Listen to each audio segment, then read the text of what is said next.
Radhe Radhe friends, આજે આપણે ફરાળી બટેટા વડા બનાવવાના છે.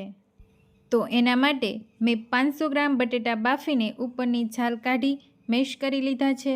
વરિયાળી અને તીખા અધકચરા ખાંડીને 1 ચમચી લીધેલા છે.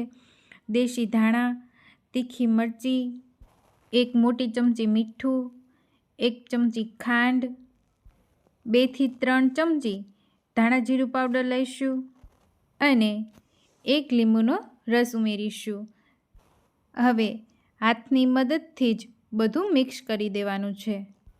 મસાલો સરસ રીતે મિક્સ થઈ જાય એટલે નાની નાની આપણે ગોળીઓ વાળી લઈશું. આ રીતે મીડિયમ સાઇઝની ગોળી વાળીને બધી જ તૈયાર કરી લઈએ. ગોળી વળીને તૈયાર થઈ જાય ત્યાર પછી બટેટા વડાનું બેટર બનાવી લઈશું. તો એના માટે મેં અહીં જે ફરાળી સ્વામિનારાયણનો લોટ આવે એ 250 થી 300 ગ્રામ જેટલો લીધેલો છે. એમાં 1 ચમચી ખાવાના સોડા ઉમેરીશું અને ઉપરથી 1 ફાડું લીંબુનો રસ એડ કરવાનો છે. સ્વાદ અનુસાર મીઠું, 1 ચમચી હળદર અને થોડું થોડું પાણી ઉમેરીને બેટરને તૈયાર કરી લઈશું. બેટર આપણે ના કે જાડું કે ના પતલું એ રીતનું રાખીશું.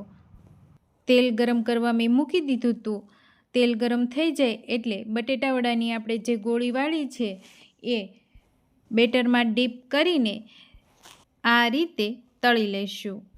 ગેસની ફ્લેમ સ્લો રાખીશું અને આ રીતે આગળ પાછળ ફેરવીને તળાઈ જાય એટલે કાનાજીને ભોગ ધરાવી દઈશું. મારી અવનવી રેસીપી જોવા માટે મારી ચેનલ ગામડાની મહેકને લાઈક, શેર અને સબસ્ક્રાઈબ જરૂરથી કરજો. રાધે રાધે.